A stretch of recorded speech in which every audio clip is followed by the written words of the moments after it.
안녕하세요. 어느새 40을 훌쩍 넘긴 여자입니다. 세상 살다 보면 별의별 일이 다 있다고 하죠. 아마 살면서 다들 한 번쯤은 해본 적이 있는 말일 거예요. 저 역시 마찬가지였어요. 다만 그 별의별 일이 한꺼번에 찾아온 것이 문제라면 문제였죠. 가장 마지막을 장식했던 건 다름 아닌 이혼이었는데요. 결혼을 결심한 순간엔 한평생 행복할 거라 다짐했던 남자와 틀어지기 시작한 건 아빠가 갑작스럽게 쓰러지면서였어요. 아빠는 30년이 넘는 세월 동안 금속을 절삭 가공하는 작은 사업체를 운영하셨는데요. 직원 수는 4명으로 그리 큰 회사는 아니었지만 제법 튼튼한 회사였어요. 아빠는 늘 입버릇처럼 회사가 장남이고 저는 막내딸이라곤 하실 만큼 회사를 아끼고 사랑하셨어요. 주말도 없이 밤낮으로 회사와 직원들을 위해 노력하셨죠. 그날도 마찬가지였습니다. 주말 급하게 납품해야 할 물건이 생겼다며 회사로 출근하신 아빠는 현장 일을 하시다가 그만 쓰러지셨어요. 평소에도 고혈압에다가 콜레스테롤 수치가 높은 편이라 관리 중이셨는데 갑작스럽게 뇌경색이 오며 쓰러지신 것이었어요. 급하게 큰 수술을 하게 되었고 수술은 잘 끝났지만 아빠의 상태는 쉽게 호전되지 않았죠. 병원에서 해줄 수 있는 건 다 했고 저희가 할 수 있는 건 그저 아빠가 하루빨리 눈을 뜨길 바라는 일뿐이었네요. 아빠도 걱정이었지만 회사도 비상이 걸린 상태였어요. 갑작스러운 아빠의 부재에 회사가 조금씩 흔들리기 시작하니 직원분들도 눈에 띄게 동요하기 시작했고 저는 고민에 빠지게 되었습니다. 제가 회사를 운영하기엔 다른 회사 입사 1년 차인 햇병아리 사원이었거든요. 그렇다고 7년 동안 회사 생활을 한 남편에게 맡기자니 남편은 아빠 회사와는 너무나도 관련이 없는 일을 하고 있었고요. 그렇게 고민이 깊어지던 어느 날, 남편이 자신감에 찬 얼굴로 이렇게 말하더라고요. 여보, 장인어른 회사 내가 이끌어 볼게. 나 자신 있어. 뭐? 회사 운영에 자신감만 있으면 다 되는 줄 알아? 누가 들으면 직원 수가 4명이 아니라 40명은 되는 줄 알겠어. 뭐? 직원이 4명뿐이면 아무나 막 회사 맡아도 된다 이 뜻이야? 회사에 계신 분들 다 적어도 10년은 넘게 일하신 분들이야. 우리 아빠나 나한테는 가족 같은 분들이시라고. 그분들도 다 가정이 있고 크게 보면 우린 지금 그 가정을 책임지는 일을 논하고 있는 거야. 그런데 자신감? 4명? 그런 마음가짐으로 남의 인생을 어떻게 책임지겠단 거야? 그런 뜻으로 한 말 아닌 거 알잖아. 난 그저 분위기 좀 풀어보려 한 말이고. 그리고 당신 날 너무 무시하는 거 아니야? 나 지금 다니는 회사에서도 충분히 내 목 이상은 해내고 있고 어딜 가나 일머리 하나는 좋단 말 귀에 딱지가 않게 듣고 살았어. 남의 일 하면서도 이렇게 열심히 하는데 장인어른 회사면 내가 얼마나 더 열심히 하겠어? 그러니까 나 좀 믿고 맡겨줘 봐. 어차피 지금 다른 대안도 없잖아. 고민 좀 해보자. 아무리 급하다고 해도 쉽게 내릴 결정은 아니잖아. 당신도 무턱대고 무조건 할 수 있다 하지 말고 아빠 회사 관련해서 공부나 좀 해도. 고민해보겠다는 말은 어디로 들었는지 남편은 하루가 멀다고 재촉하기 시작했어요. 전 여전히 확실한 대답을 해주지 않았고 급기야 남편은 시모까지 불러 닥달하기 시작했습니다. 내가 이야기 다 들었다. 답은 정해져 있는데 왜 그렇게 고민을 하는 게야? 그냥 우리 아들 믿고 맡겨. 너 가족 말고 믿을 만한 사람이 어디 또 있는 줄 아니? 그렇긴 한데 아무래도 불안하긴 해요. 남편이 아빠 회사랑 관련된 일을 했던 것도 아니고 지금 회사 일도 만족하면서 잘 일하는 사람인데 괜히 좋은 회사 그만두고 아빠 회사 맡았다가 후회하면 어떻게 하나 하는 생각도 들고 말이에요. 남편에게 아빠 회사를 맡기는 것도 불안하긴 했지만 잘 다니고 있는 회사를 이렇게 그만두는 것도 불안하긴 매한가지였어요. 혹시나 일이 생각처럼 잘 되지 않았을 때 친정을 도와주려다 좋은 회사 놓쳤다는 원망을 듣고 싶지 않은 마음도 컸고요. 하루하루가 급한 와중에도 저는 이렇게 고민과 생각이 많은데 남편 놈은 상의도 없이 덜컥 사고를 쳐버렸더라고요. 그게 문제라면 걱정도 하지 말거라. 우리 아들 이미 회사 그만두고 사돈 회사 관련해서 공부하고 있으니까 요새 너한텐 회사 출근한다고 하고 우리 집에서 캐든가 뭔가에 대해서 고3 수험생처럼 공부만 하고 있어. 중간중간 현장에 가서 일도 돕고 오고 말이야. 네? 이미 회사를 그만뒀다고요? 그래. 그러니까 우리 아들 애 그만 태우거라. 아니, 말이야 바른 말이라고. 다 우리 아들이 네 친정 돕겠다고 이러는 건데 고개 숙여 감사하다고 하지는 못할지언정 왜 계속 애만 태우는 거야? 너 이러다 네 친정아빠가 자식같이 키운 회사 쫄딱 망해버린다. 그때 가서 우리 남편 믿고 맡겨볼 걸 하고 울고불고 하지 말고 자신 있다고 할 때 맡기란 말이야. 머리가 지끈하고 아파져 오더라고요. 남편이 다니던 회사는 대기업까진 아니더라도 그 못지않은 연봉과 복지로 입사 한 번 하면 정년까지 보장되는 회사였습니다. 그런데 그런 회사를 상의도 없이 그만둬 버렸다니요? 물론 저를 위한 결정이었다곤 하지만 그 순간 화가 치솟아 오르는 건 어쩔 도리가 없더라고요. 이게 어떻게 된 상황인지 설명하라는 눈빛으로 남편을 봤고 남편은 눈치를 살피며 변명을 늘어놓기 시작했죠. 그게 당신이 공부하라고 했었잖아. 그런데 회사 다니면서 공부를 어떻게 해? 회사 일도 해야 하고 바쁘면 야근도 해야 하는데 내 몸이 두 개도 아니고 너무 힘들어서 그냥 그만뒀어. 아, 지금 그걸 변명이라고 하는 거야? 그래, 많이 양보해서 공부하려고 그런 사고를 쳤다고 치자. 그러면 나한테 왜 상의 한마디 안 했는데? 적어도 상의는 했었어야지. 상의하면 뭐하냐? 어차피 반대만 할 게 뻔한데. 뭐야? 당신 지금 말이라고 해? 반대할 걸 알았으면 안 했어야지. 당신이 애야? 5살짜리 애도 아니고 왜 이런 일을 저질러? 내가 상의 한마디 없이 회사 그만둔 건 미안한데 내가 나 혼자 좋자고 이렇게까지 하는 건 아니잖아. 그리고 우리 엄마 말처럼 진짜 급한 건 내가 아니라 당신 아니야? 아무리 오래 일했던 사람이라도 생판 남한테 언제까지 회사 맡겨둘 건데? 그러다 회사에 무슨 문제라도 생기면 그때 가서 어떻게 해결하려고? 큰 문제 생기기 전에 내가 딱 가서 자리 잡고 있어야 한다니까.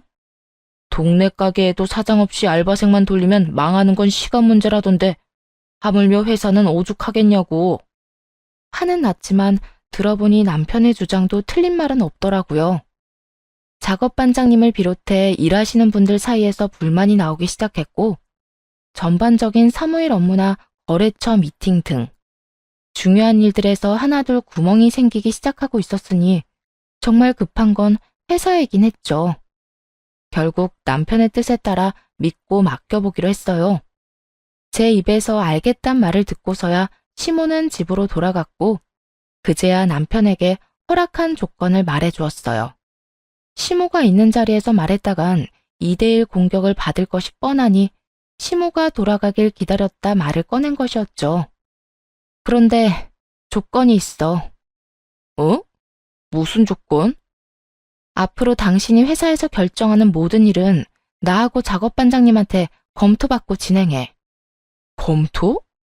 나 신입사원으로 장인어른 회사 들어가는 거 아니야. 임시이긴 하지만 사장으로 가는 거라고. 당신은 그렇다 치더라도 내가 왜 작업반장님한테까지 검토 따위를 받아야 하는 건데? 나도 일을 배우겠지만 아무리 노력해도 작업반장님만큼 회사 돌아가는 사정을 잘 알 순 없어. 현장 스케줄은 어떤지, 거래처마다 가장 중요하게 여기는 포인트는 무엇인지. 당신하고 난 아무리 공부해도 모르는 걸 반장님은 알고 있단 뜻이야. 아무리 그래도 난 싫어. 당신 말처럼 반장님이 모든 걸 다 알아서 검토를 받아야 한다면 반장님 머릿속에 든 거래처 중요 문제를 정리해서 제출하라고 하면 되잖아. 난 그거 보면서 작업 지시 내리면 되는 거고. 세상에 직원한테 검토받는 사정이 어디 있어? 그냥 간단히 당신이 검토받기만 하면 불안 요소 없이 다 해결될 일인데 왜 굳이 그렇게 일을 이중삼중으로 해야 하는 거야? 그리고 일단은 무늬만 사장인 당신이 아빠 다음으로 회사 업무에 대해서 빠삭한 반장님한테 검토받아야 하는 건 당연하다고 난 생각하는데? 내 생각이 틀려?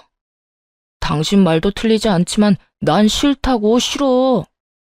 내가 나보다 아랫사람한테 검토나 받으려고 그 좋은 회사 때려치우고 회사 맡는다고 한 줄 알아? 작은 회사로 옮겨온 만큼 대접은 해줘야 할 거 아니야.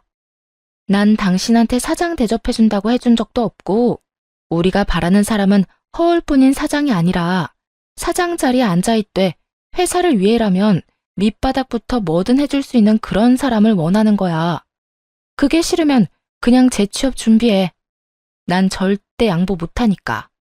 알겠어. 그렇게 하면 되잖아. 남편은 짜증을 내며 절 설득하려 애썼지만 소용없는 짓이었죠. 다른 건 몰라도 그것만큼은 절대 양보할 생각이 없었으니까요. 남편은 제가 내건 크고 작은 조건을 어길 시 군말 없이 회사에서 나가겠다는 각서에 도장을 찍었고 그렇게 친정아빠 회사를 맡게 되었습니다. 그래도 우려와는 달리 남편은 잘 해내는 듯 했어요. 이른 새벽에 일어나 거래처 장부를 살피는가 하면 시키지도 않은 현장 일도 마다하지 않고 열심히 한다고 하더라고요. 틈틈이 도면 그리는 것도 게을리하지 않아서 현장에서 바로 쓸 수 있는 작업물을 내기도 한다는 이야기도 들려왔죠. 여보, 요즘에 현장 일도 한다며? 힘들 텐데 괜찮아? 힘들어도 어쩌겠어. 사무실에 앉아서 일할 때도 그렇고 거래처 미팅 때도 그렇고 하여튼 여러모로 현장 일을 알아야 대화가 되겠더라고. 그러니까 어째? 힘들어도 열심히 몸 굴려야지 뭐. 잘해놔야 장인어른 돌아오셨을 때 나도 큰 소리 좀 치지. 장인어른께 힘도 되고 말이야. 여보, 고마워. 난 당신이 이렇게까지 열심히 해줄 거란 생각도 못했어. 이럴 줄 알았으면 진작 믿고 맡길 걸 그랬어. 그러니까 내가 나 좀 믿고 맡기라고 했지. 하여튼 내 말 참 안 들어요. 앞으론 내 말 좀 잘 들어. 알겠어? 네. 알겠으니까 앞으로도 고생해줘. 그렇게 큰 산 하나를 넘었다고 생각했는데 그 앞엔 더 슬픈 산이 기다리고 있더라고요. 그건 바로 아빠였습니다. 눈도 뜨지 못한 채 간신히 숨만 쉬고 있던 아빠는 갑자기 발작을 일으키셨고 그날 저와 엄마의 곁을 떠나시게 되었어요.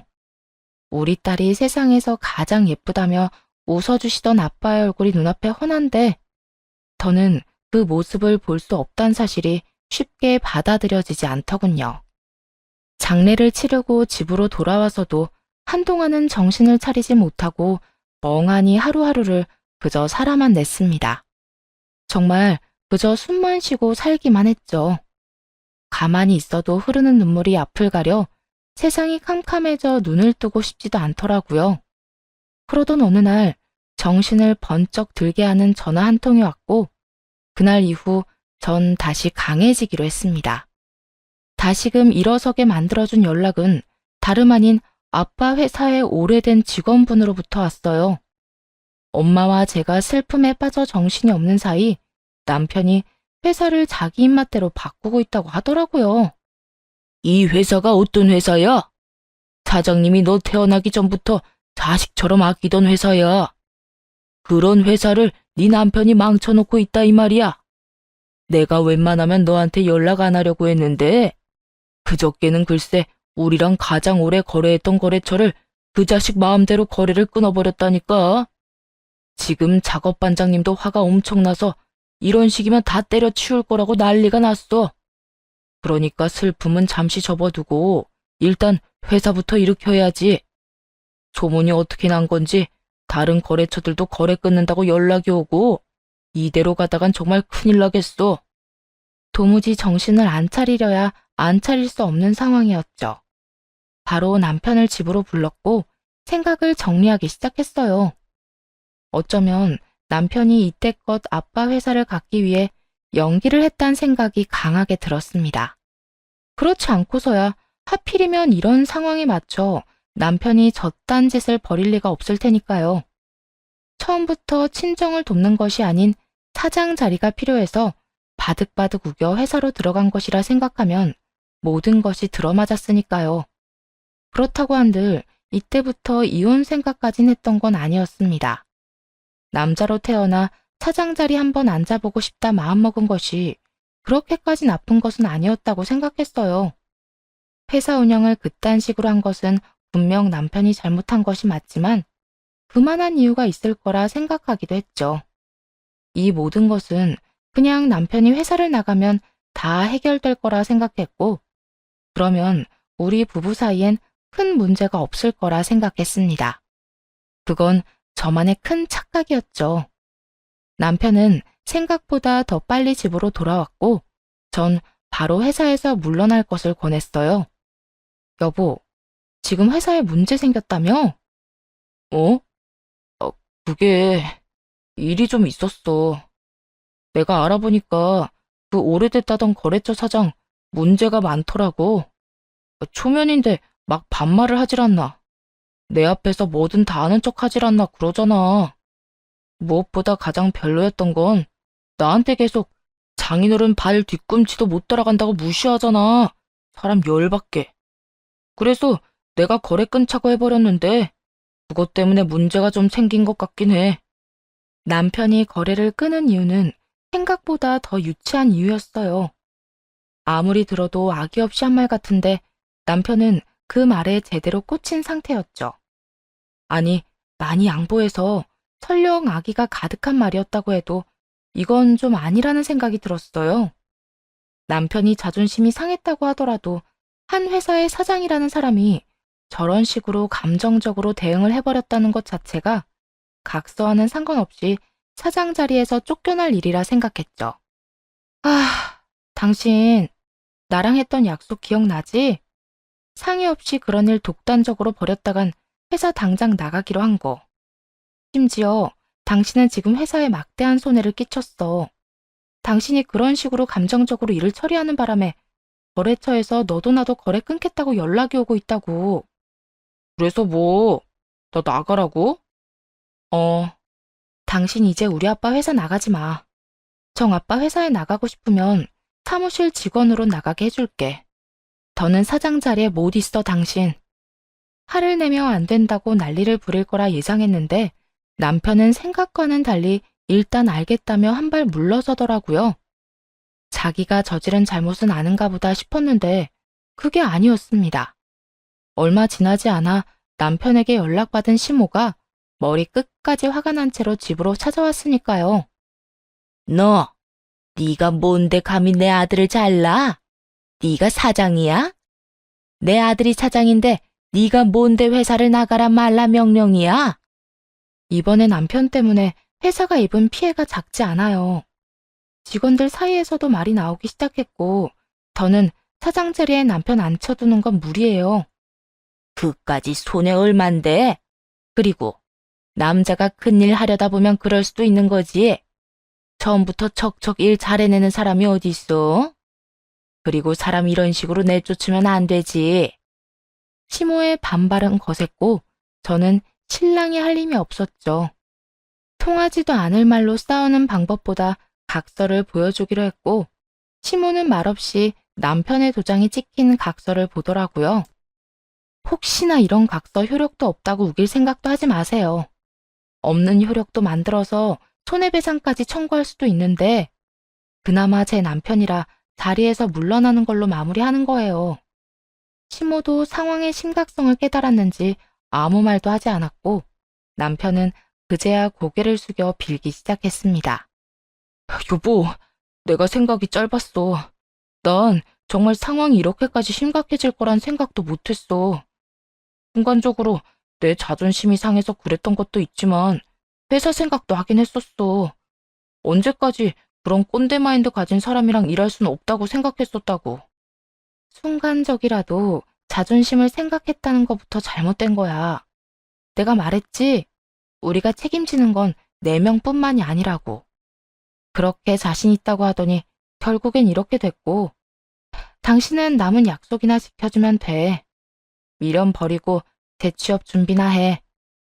더는 남편도 아무 말 하지 못했고 회사는 한동안 제가 맡게 되었어요. 다른 사람의 손을 빌려 망하는 것보다 망해도 제 손으로 망하는 게 후회가 없겠다고 생각했거든요. 그래서 잠자는 시간도 없이 배워나가기로 결심했습니다. 그렇게 전 하루 24시간이 부족하게 남편이 친 사고 수습하랴, 직원분들 마음 돌리랴 하루가 모자라는데 남편은 취업할 생각은 하지도 않고 집에서 빈둥거리며 제 화를 돋구기 시작하더군요. 당신 취업 자리는 알아보고 있는 거야? 언제까지 그러고 있을 거야? 나? 엎어진 김에 쉬어간다고 한동안 좀 쉴 건데 왜? 이 꼴이 보기 싫었으면 날 그렇게 잘하지 말았어야지. 나 당신 덕에 백수 된 김에 좀 더 쉬면서 신중하게 일자리 알아보게.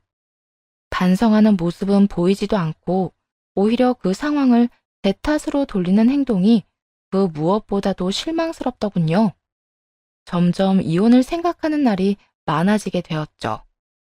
그렇지 않아도 마음이 심란한데 시모는 제 심란한 마음에 마침표라도 찍어주고 싶었는지 짐까지 싸서 집으로 찾아왔습니다.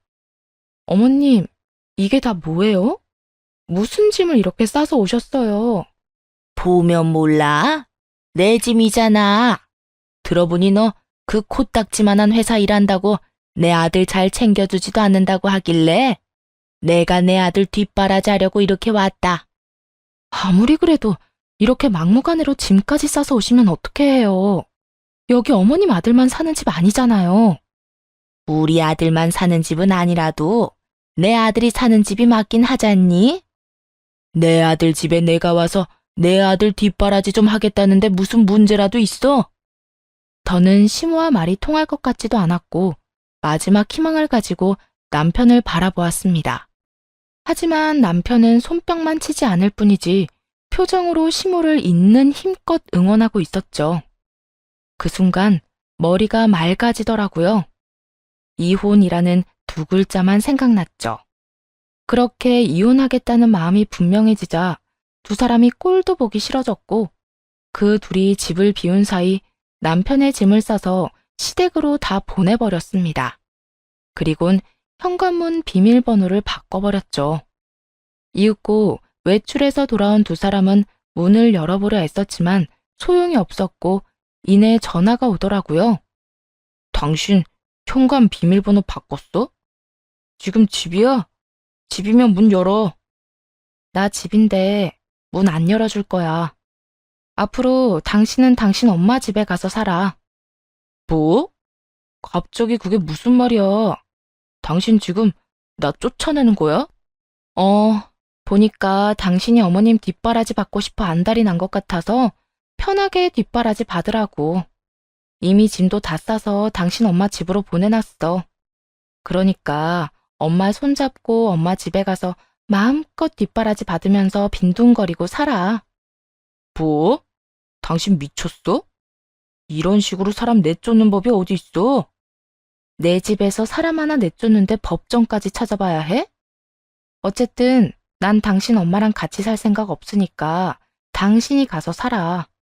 아참, 조용히 가는 게 좋을 거야. 시끄럽게 굴면 경찰에 신고할 거거든.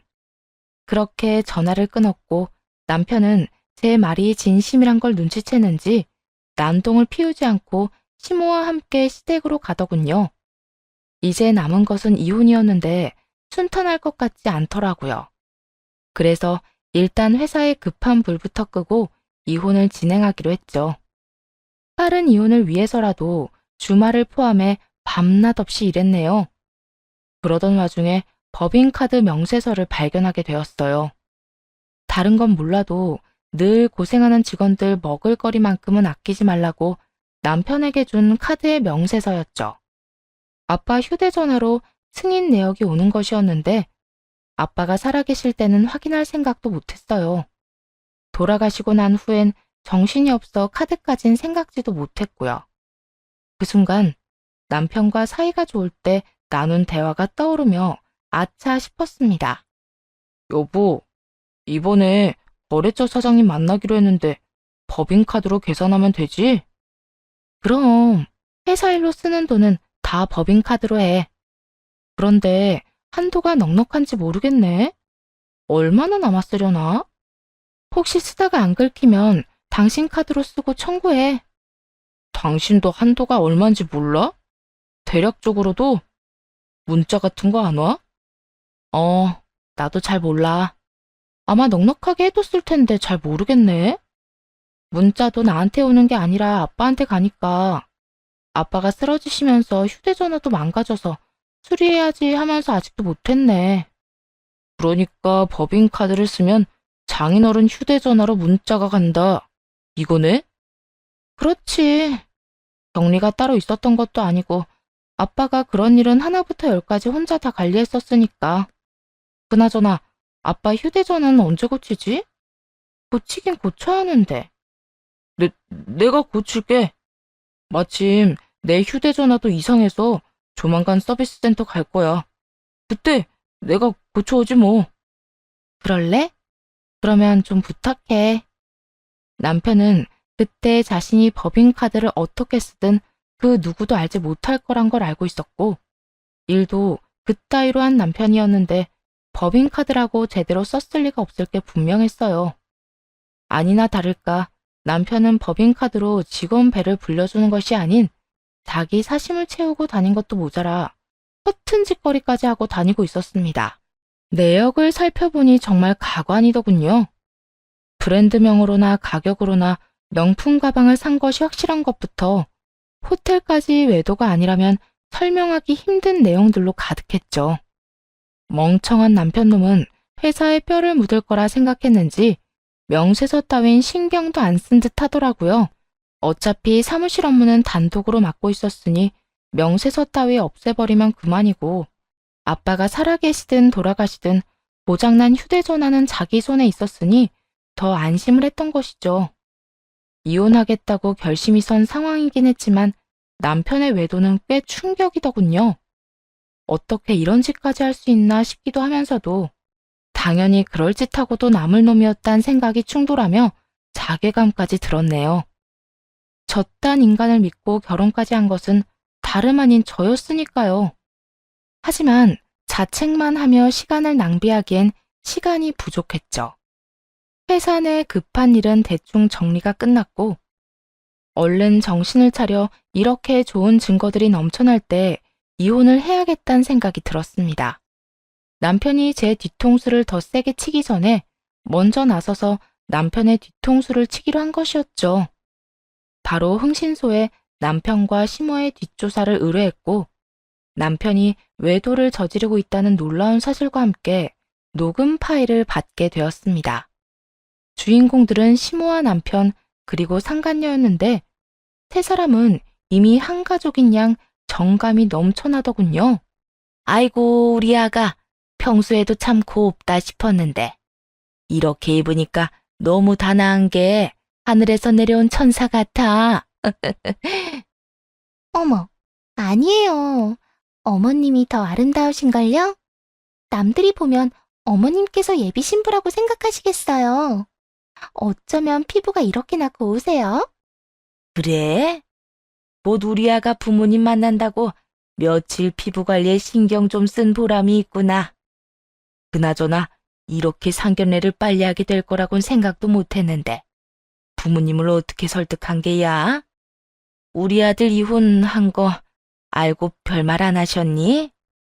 저도 조금 걱정이긴 했는데 도리어 이혼한 게 무슨 흠이냐고 하시던데요. 아무래도 이 사람 첫인상이 마음에 드셨었나 봐요. 워낙 예의도 바르고 착하잖아요. 거기에다 저 하나뿐이라 아빠가 늘 사위 타령을 입에 달고 사셨거든요. 사위만 생기면 아들처럼 데리고 다니면서 다 해주시겠다고요. 그렇게 기다리시는데 제가 남자 한 명 안 데리고 가다가 이 사람 데리고 가서 결혼하고 싶다 했더니 부모님이 더 급하게 서두르자 하시던걸요? 제가 따로 설득할 것도 없었어요. 그래? 그거 천만 다행이구나. 하긴 우리 아들이 이혼한 거 그거 하나 딱 흠이 있을 뿐이지 다른 건 완벽에 가까우니까. 우리 예비 사돈들도 그걸 알아보신 게지. 우리 엄마 또 시작이다. 자기가 이해해. 원래 엄마들 눈엔 자식 흠은 안 보인다고 하잖아. 그렇다고 해서 괜한 오해하지 마. 우리 엄마 아들 타령하면서 시집살이 시키고 그러는 마 아니니까. 오늘 좀 들떠서 더 이러는 거야. 이해하지? 그럼, 이해하지.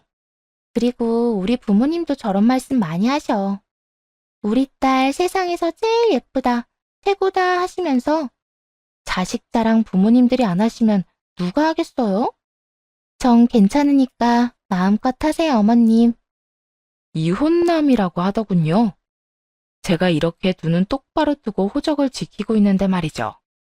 심지어 시댁 식구들과 다 같이 한 통속이 되어 상견례 날짜까지 잡았다고 할 땐 헛웃음이 다 나오더군요. 특히나 저에 관한 이야기를 나누는 것을 들을 땐 어찌나 화가 나는지 온몸이 부들부들 떨리더라고요. 어쩌면 이해심도 이렇게나 넓을까? 우리 아들이 그런 것 말고 처음부터 우리 예쁜 아가를 만났더라면 얼마나 좋았을까? 엄마는? 갑자기 그런 이야기는 왜 꺼내? 우리 자기 불편하게. 내가 답답해서 그래, 답답해서. 아가, 너도 이해하지? 너는 자세히 모르겠지만 내가 그것 때문에 마음고생이 이만저만이 아니었어. 남들은 시어머니 시집살이가 무섭다고들 하는데 나는 며느리살이가 무서울 지경이었다니까. 시댁에 와서도 가만히 앉아서 물 떠와라, 밥 차려라. 간이 맞다 안 맞다 잔소리하는 건 기본이었고 집안 살림도 제대로 안 하면서 밖에선 다른 남자까지 만나고 돌아다녔어. 그때 우리 아들 마음고생한 거 생각하면 아직도 눈물이. 어머님, 제가 앞으로 잘할게요. 저는 결혼하면 아빠가 집에서 내조만하게 금전적으로 도와주신다고 하셔서 다른 건 몰라도 집안일로 신경 쓸 일은 없을 거예요.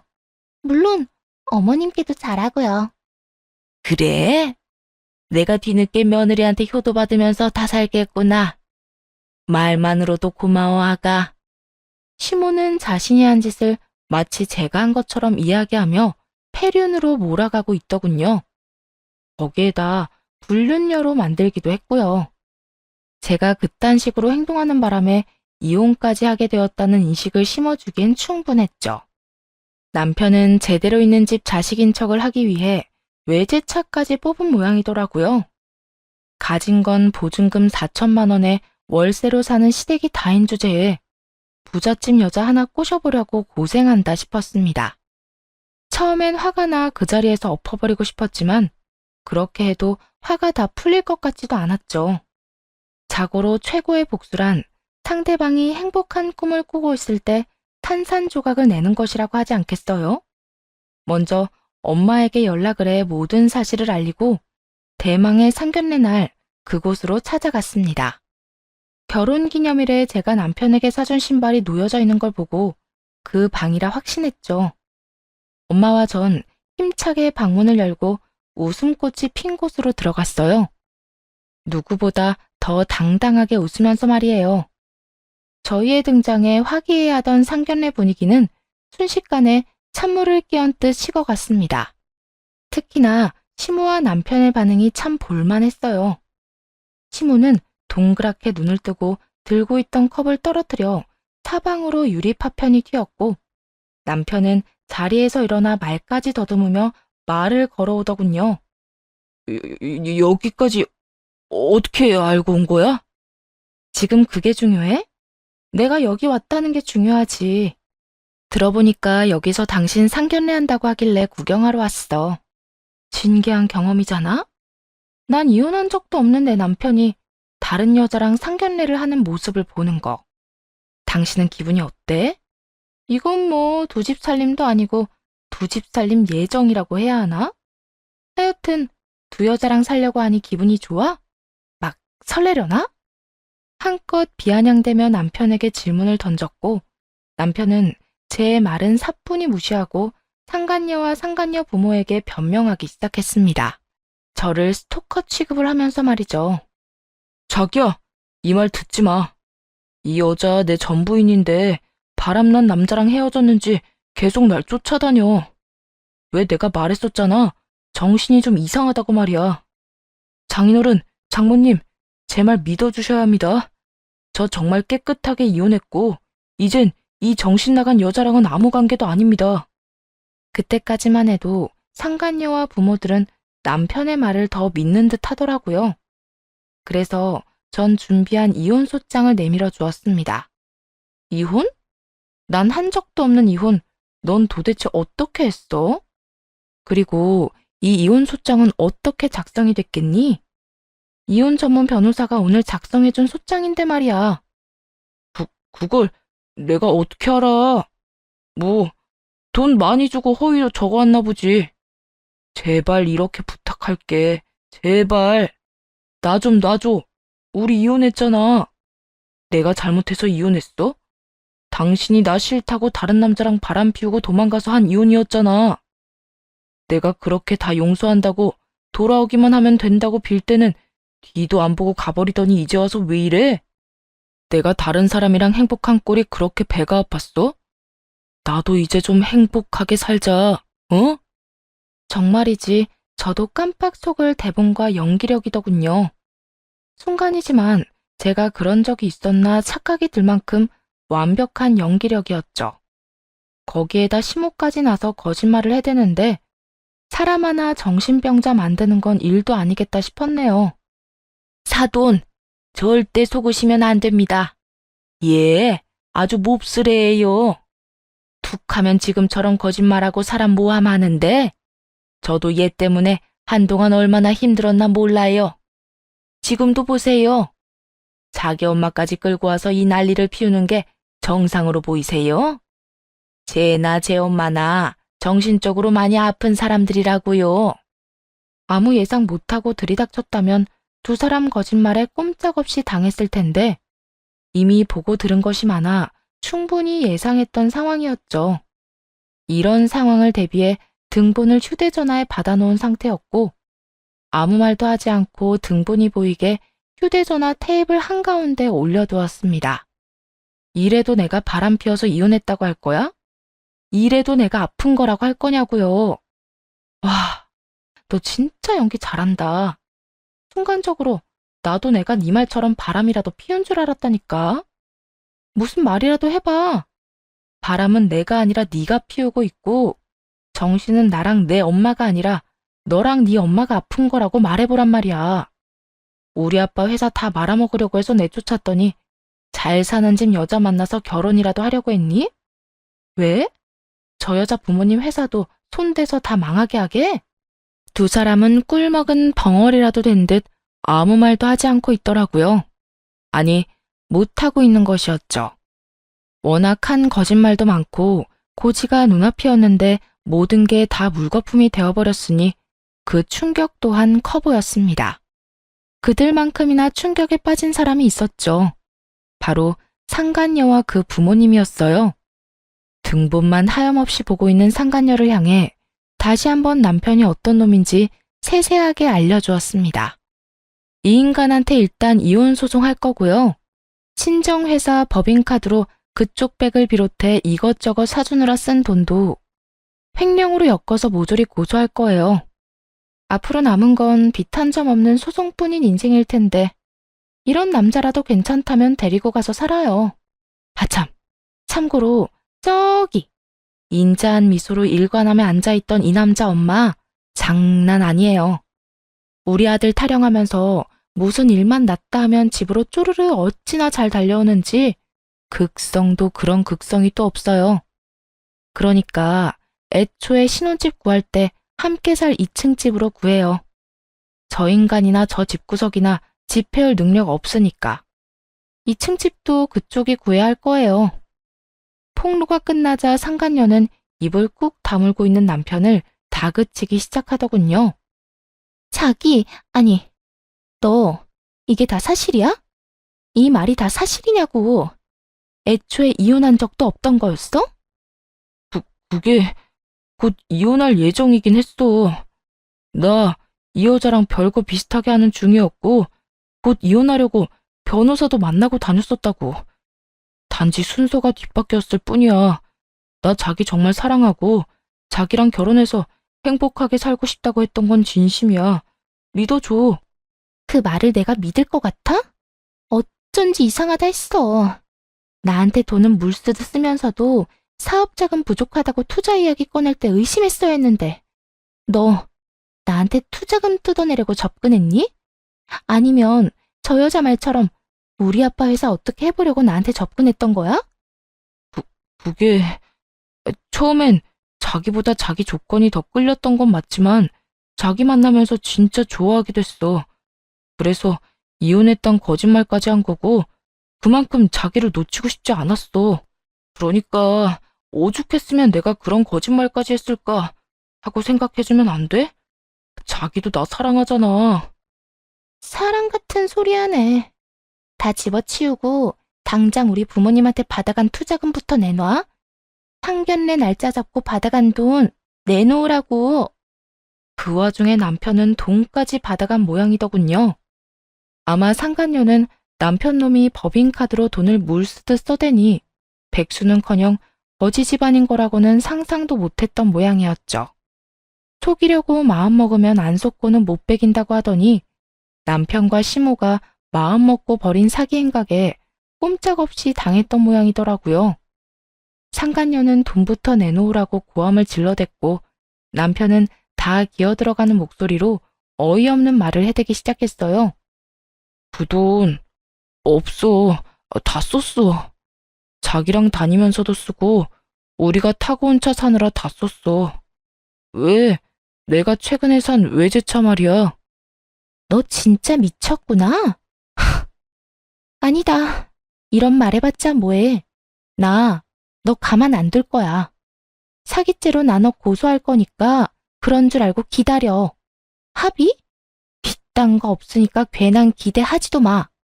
상간녀와 그 부모님이 떠나고 남편은 마지막 살 길을 찾고 싶었는지 매달리기 시작했습니다. 제가 아닌 친정 엄마에게 말이에요. 저에게 말해봤자 통하지 않을 것이 분명하니 잔머리를 써 엄마에게 매달린 것이었죠. 장모님, 제가 정말 잘못했습니다. 제가 장인어른 회사에서도 쫓겨나고 집사람한테 너무 화가 나서 한순간에 그릇된 생각을 했어요. 장모님은 아시죠? 제가 얼마나 집사람 사랑하는지. 저 집사람 없으면 정말 못 살아요. 누가 자네 장모인가? 아까 자네가 한 말 잊었나?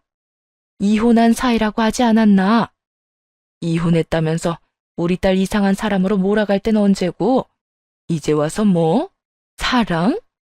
지나가는 똥개도 자네 말은 안 믿겠네. 장모님, 그러지 말고 저 좀 딱하게 여기시고 한 번만 용서해 주세요. 제가 이번에 실수 한 번 해서 그렇지 이날 이때껏 살면서 실망하게 한 적 없지 않습니까? 제발 이번 한 번만 저 용서해 주시고 집사람 설득 좀 잘해 주시면 정말 종처럼 살겠습니다. 종? 우리는 자네 같은 종 필요도 없네. 그러니까 군말 말고 내 딸한테서 떨어져. 엄마는 화를 내며 바지가랑이를 잡은 남편을 밀어내버리더군요. 이도저도 되지 않자 남편은 제 눈치를 살피며 저에게 다가와 손을 잡고 애원하기 시작했죠. 여보, 잘 생각해봐. 당신 지금 힘든 시기잖아. 장인어른도 돌아가시고 혼자 회사도 책임져야 하는데 나랑 이혼까지 하면 당신 너무 힘들어질 거야. 당신 생각도 그렇지 않아? 그러니까 이혼 조금만 더 고민해보자, 응? 지금 이렇게 헤어지는 건 정말 말도 안 되는 일이야. 우리가 아직 사랑하는데 어떻게 이혼을 해? 난 못해, 절대. 그냥 외도도 아니고 상견례까지 해놓고선 사랑? 누가 널 사랑하기나 한대. 나 너 사랑 안 해. 그리고 그 더러운 입으로 우리 아빠 입에 올리지도 마. 역겨우니까. 내가 다 미안해. 내가 다 잘못했어. 혹시 당신 아까 그 여자가 나한테 준 돈 때문에 피해당할까 봐 이래? 나 외제차 산 거 팔고 우리 집 다 처분하면 그 여자한테 투자받은 돈 다 갚을 수 있어. 그렇게 되면 당신한테 피해갈 일도 없을 테고 우리한테 걸림돌 될 것도 없어. 그러니까 이혼만 하지 말자. 내가 앞으로 잘할게. 누가 너 같은 줄 알아? 난 네가 뭐라고 하든 이혼 꼭 할 거고 횡령죄도 물을 거니까 그런 줄 알고 준비나 단단히 하고 있어. 그리고 앞으로 내 몸에 함부로 손대지 마. 그나마 멀쩡한 손목 꺾어버리기 전에. 끝까지 파렴치하게 구는 놈을 뿌리치곤 돌아왔네요. 한시라도 그런 인간과 가족으로 있기 싫어 빠르게 이혼했고요. 그 후 저를 비롯해 상간녀의 고소가 이어졌고 전 남편이 쳐놓은 사고가 워낙 많아서 외제차는 물론 전 시댁집까지 빼 합의금을 마련했지만 그걸로는 어림도 없는 일이었죠. 결국 합의금을 감당하지 못한 전 남편은 구치소에 들어가게 되었다고 하더라고요. 돈이 없다면 교도소행은 피할 수 없는 수순이었고 해결책이 도저히 없었던 시모가 염치도 없이 저를 찾아왔습니다. 얘야, 우리 아들 좀 살려주면 안 되겠니? 앞날 창창한 젊은 애가 돈이 없어서 감옥에 가게 생겼어. 넌 돈도 많지 않니? 너한텐 얼마 안 되는 푼돈 우리 아들을 위해서 좀 써주려무나. 정말이지 염치도 양심도 없는 인간이었죠. 언제는 저를 보고 정신이 아프다고 하더니 그때 보니 시모 정신이 더 아파 보이더군요. 그렇지 않고서야 자기 아들 때문에 인생 흠집 제대로 난 저에게 찾아와 뻔뻔하게도 저딴 말을 할 수 있을 리가 없었으니까요. 푼돈? 그렇게 푼돈이면 아줌마가 해결해주면 되겠네요. 저는 그쪽 아들한테 그까지 푼돈 쓸 생각도 없으니까요. 양심이 있어 없어? 감히 여기가 어디라고 찾아와서 그딴 부탁을 해요? 그러면 어떻게 해? 이대로 두면 내 아들 깜빵 가게 생겼는데. 그러지 말고 다신 안 찾아올 테니 돈만 좀 해주면 안 될까? 너도 잘 알지 않니? 나 내 아들 감옥 보내고 하루도 못 산다. 단 사람 둘 살린다 생각하고 돈 좀 해주려무나, 응? 아가야, 제발 이렇게 부탁하마. 급기야 전 시모는 무릎까지 꿇고 손이 발이 되게 빌기 시작했고 그런 전 시모를 내려다보며 이렇게 말해주었습니다. 누가 그쪽 아가예요? 그리고 그렇게 눈물 짜내면서 빌면 마음이라도 약해질 줄 아세요? 그쪽이 이러면 이럴수록 더 그때 생각이 떠올라 독해질 수밖에 없다고. 결혼 생활 중에도 그렇게 날 괴롭히더니 이혼까지 한 지금도 왜 이렇게 절 못 괴롭혀서 안달이에요? 난요, 아줌마를 봐서라도 그딴 인간 절대 도와줄 생각 없으니까 아줌마 아들은 아줌마가 살리세요. 엄만 나한테 와서 이러지 말고. 단호하게 나가자 시모는 난동을 피우기 시작하더라고요. 그 자리에 누워 팔과 다리를 버둥거리고 고함을 고래고래 질러대면서 말이죠. 난 네가 돈 해줄 때까지 여기서 절대 못 나가니까 그런 줄 알아. 난 어차피 내 아들 못 보고 못 사니까 여기서 그냥 뼈를 묻으련다. 그러니까 이런 내 꼴 보기 싫으면 돈 내놔. 내 아들 살릴 돈 내놓으란 말이야. 누가 보면 내가 돈이라도 빌린 줄 알겠어요. 여기서 이래도 절대 안 줄 거니까 얼른 가세요. 계속 이러면 나도 가만 안 있을 거라고요. 네가 가만 안 있으면 어쩔 건데? 이미 망한 인생 하나도 겁 안 나니까 돈이나 내놓으란 말이야. 돈도 내놓고 우리 아들 당장 내 눈앞에 데려다 놔. 하는 수 없겠더라고요. 아들이 저리도 보고 싶다는데 보여줄 수밖에 없었죠. 지체 없이 경찰에 시모를 신고해버렸고 시모는 경찰의 손에 의해 질질 끌려갔죠. 구치소에서 사랑하는 아들과 극적으로 재회하라는 저의 배려였네요. 그 후 들려오는 소식엔 전 남편은 결국 교도소로 가게 되었고 전 시모는 그 충격으로 쓰러져 요양원에 있다고 하더군요. 자신의 이득을 위해 다른 사람 마음을 흠집내고 속여먹은 그들에게 딱 어울리는 결말이라 생각했습니다. 그렇게 비로소 그 악연들을 끊어냈고 지금은 어디서 무얼 하는지 어떻게 살고 있는지 전혀 알지 못한 채 살고 있어요. 어느새 7년이란 세월이 흘렀고 처음 이혼했을 때보다는 이제 이혼이란 말에 화가 나지도 예민하게 반응하지 않게 되었죠. 전 그만큼 단단해졌고 단단해진 만큼이나 아빠가 남겨주신 회사 또한 잘 지켜내고 있어요. 지금은 직원 수 10명의 회사가 되었고 정신없는 나날들을 보내고 있습니다. 엄마는 내심 재혼을 바라시는 것 같은데 전 딱히 생각이 없는 상태예요. 물론 연애는 몇 번 하긴 했지만 결혼까지 이어지진 않더라고요. 그만큼 제가 지금 삶에 만족한다는 뜻 아닐까요? 이혼을 하며 제가 느낀 한 가지는 세상에 스스로보다 중요한 것은 없다는 것이었어요. 그래서 앞으로도 저 자신을 소중히 여기며 행복하게 잘 살아내보려고요. 그럼 이만 물러가 볼게요. 감사합니다.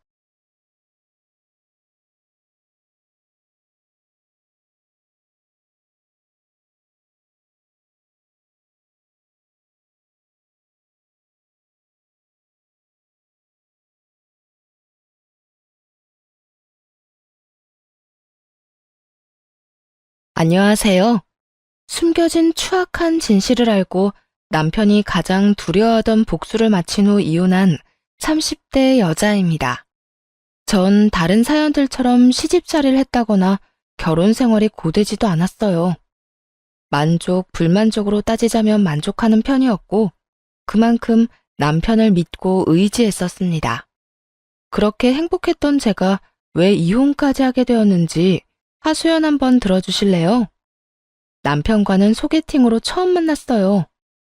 우연히 제 사진을 본 남편이 친구에게 소개해달라고 했고 그렇게 주선된 소개팅 자리에서 남편을 처음 만나게 되었죠. 연애하는 1년의 세월 동안 일주일에 5번은 만날 정도로 자주 보았네요. 그래서 남편에 대해선 깊은 속까지 샅샅이 다 안다고 생각했는데 제가 알던 남편의 모습은 하나도 빠짐없이 다 거짓이란 사실을 이혼할 무렵에 알게 되었죠. 결혼하기 전 조금만 더 면밀히 살펴봤다면 남편이 그런 사람이었단 사실을 알 수도 있었겠지만 그때는 그러지 못했어요. 남편이 연기를 잘한 것도 있지만 결혼을 할 무렵 심리적으로 조금은 불안한 상태였거든요. 남편과 만나기 3년 전 아빠는 돌아가시고 엄마는 암과 싸우시는 중이었죠. 그런 상황 때문이었을까요? 이런 제 상황을 의연하게 받아들이고 더욱 저에게 마음을 쓰는 남편을 사랑하게 되었고 결혼까지 고민 없이 하게 되었네요. 결혼을 하고 난 후에도 사이는 좋았습니다. 엄마의 몸이 점점 안 좋아지고 있어 병원에 가는 일이 잦았는데 그럴 때마다 남편은 꼭 연차를 쓰고 함께 다녀주더라고요. 그런 행동이 고맙기도 했지만 미안한 마음이 더 컸습니다. 여보, 앞으로는 병원은 나 혼자 다녀와도 되니까 당신은 신경 쓰지 마. 뭐? 왜? 장모님이 불편하시대? 나 장모님 불편하시지 않게 노력했는데 혹시 내가 뭐 실수라도 한 거야? 아니, 당신이 실수할 성격이야? 나보다도 더 우리 엄마 눈치 살피고 더 살갑게 굴면서. 내가 당신한테 미안해서 그래. 한두 번도 아니고 매번 연차까지 쓰고 따라오는 거 나 마음 쓰여. 아, 물론 고마워. 고맙긴 고마운데 혹시나 당신 일에 지장 생기는 건 아닌가 싶은 마음에 내가 마음이 편치 않아. 그런 말이 어딨어. 사위도 자식인데 자식된 돌이 다 하려는 것뿐이니까 당신도 신경 쓰지 마. 회사에도 사정 잘 설명해둬서 다 이해해주는 분위기고 말이야. 그렇다고 하면 다행이긴 한데 괜히 당신까지 고생시키는 것 같아서 미안하네. 오호, 그런 소리 하지 말라고 해도 다 내가 좋아서 따라오는 거니까 당신은 그런 신경 쓸 시간에 장모님이나 더 신경 써드려. 진심으로 고마워, 여보. 이렇게 배려해주는 건 남편뿐만이 아니었어요. 시모 역시 친정 사정을 이해해주며 남편에게 늘 이런 말을 하시곤 했죠. 여자한테 친정엄마의 존재는 남자들이 생각하는 그 이상이야. 그러니까 아들이 좀 힘들더라도 유진이 많이 배려해주고 집안일에도 아들이 좀 더 신경 써주고 해. 장모님도 자주 찾아뵙고 말이야. 그렇지 않아도 그렇게 하고 있거든. 그런데 엄마는 누구 엄마야? 매번 볼 때마다 집사람 편만 들고. 나 진짜 서러워지려고 그래? 서러워도 하는 수 없어, 이 녀석아. 너 하나 보고 우리 집에 시집 온 유진이 우리가 신경 써야지 누가 신경 쓰겠어? 하물며 엄마까지 저리 아프니 유진이 마음이 얼마나 힘들 거야. 그럴 때일수록 남편이 잘해야 하는 거야. 알겠어? 알겠어. 내가 엄마 며느리 힘들지 않도록 알아서 잘할 테니까 잔소리 좀 그만하세요. 아들 귀 따가워요. 잔소리가 아니라 다 필요한 말이야. 유진이 너는 집안일은 신경 쓰지 말고 사돈 어른이랑 시간 많이 보내도록 하려무나. 그리고 병간호하는 사람이 잘 먹고 튼튼해야 하니까 먹고 싶은 음식 있으면 나한테 말하고. 알겠지? 죄송하리만큼 저를 중심으로 돌아가는 상황에 다른 건 몰라도 내가 남편 복과 시댁 복은 있구나. 그런 생각이 절로 드는 그런 생활이었네요. 그러던 어느 날 시댁에서 좋은 소식이 들려왔습니다. 그건 바로 시모의 재혼 이야기였는데요. 오래전 사별을 한 시모에겐 만나는 분이 계셨는데 노인정을 오가다 좋은 마음으로 만나게 되었다며 저희와 여러 번 식사도 한 적 있는 분이었어요. 늘 화려한 차림의 시모와는 달리 늘 수수한 모습의 할아버님은 인자한 미소가 인상적인 참 좋으신 분이었죠. 그런 분과 결혼까지 할 생각이라고 하니 저 역시 안심이 돼서 좋더라고요. 그런데 결혼 이야기가 오가면서 다른 문제가 생겨났습니다. 우리 그냥 살림만 합치는 게 아니라 시까지 치를 예정이란다. 나이 먹어서 시까지 올리는 게 창피하긴 하지만 이번이 아니면 웨딩드레스 한번 입어보지 못하고 저 세상 가게 생겼으니 창피해도 제대로 된 결혼식을 하고 싶구나. 네, 어머님, 알겠어요. 그러면 홀 알아볼게요. 손님은 별로 없을 테니 작은 홀로 알아보면 될까요? 아니, 손님이 없어도 큰 곳에서 성대하게 하고 싶구나. 말했잖니, 처음 하는 결혼식 제대로 하고 싶다고. 이런 내 마음 이해하지? 조금 당황스럽긴 했지만 거기까진 이해하려고 했어요. 늘 돌아가신 시부와 제대로 된 결혼식도 없이 사셨다고 하니 같은 여자로서 그 마음이 이해되지 않는 것도 아니었죠.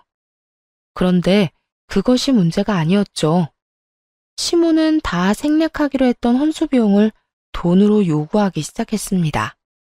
예, 그때 말했다시피 너희 가정 가구는 있는 거 그대로 쓰기로 했으니까 그 비용을 나에게 다오. 네? 그러니까 돈을 달라는 말씀이시죠? 그래, 많이는 필요 없고 한 3천만 원 정도면 적당하겠구나. 어차피 가정 가구랑 이것저것 하다 보면 그 돈 깨지는 건 일도 아니었을 테다. 생략할 거 다 생략하고 내 비상금으로 쓰려고 하는 거니까 나 결혼하기 전까지 돈 마련해서 내 통장으로 넣거라. 하고 다니는 건 재벌집 사모님 못지 않으면서 그것과 달리 시무는 가진 것이 없었습니다. 시댁도 월세였고 그렇기에 남편이 결혼을 할 때도 도움을 줄 순 없는 형편이었죠. 그런 상황이니 남편이 그나마 모은 돈을 저와 결혼하며 모조리 써버렸고 시모가 원하는 3천만 원이 남편의 수중에 있을 리가 없었어요. 즉 시모의 말뜻은 그 큰 돈을 저에게 다 내놓으란 말이었죠. 어머님, 저희한테 그런 큰 돈이 어디 있어요. 남편은 결혼하면서 그나마 조금 있던 돈 다 쓰고 저도 저희 사는 집 마련하느라 있던 돈 다 써서 남은 게 없어요. 네가 돈이 없다고 하면 난 어떻게 해? 다 늙어서 결혼하는 마당에 수중에 돈도 한 푼 없이 시집가라니 말이야? 너 내가 기도 못 펴고 사는 꼴을 보고 싶은 게야? 그리고 너희가 어제 결혼한 것도 아니고 결혼한 지가 언젠데 그동안 모은 돈이 없단 말이니? 혹시 사부인 병원에 네 돈으로 해결하고 있는 건 아니지? 당황스럽더군요. 시댁과는 달리 생전에 아빠가 모아둔 돈이 꽤 되기도 했고 엄마가 가지고 계신 건물도 두 채가 있었던 터라 병원비를 비롯해 엄마의 생활비 정도는 제 도움 없이도 충분히 해결할 수 있는 상황이었습니다.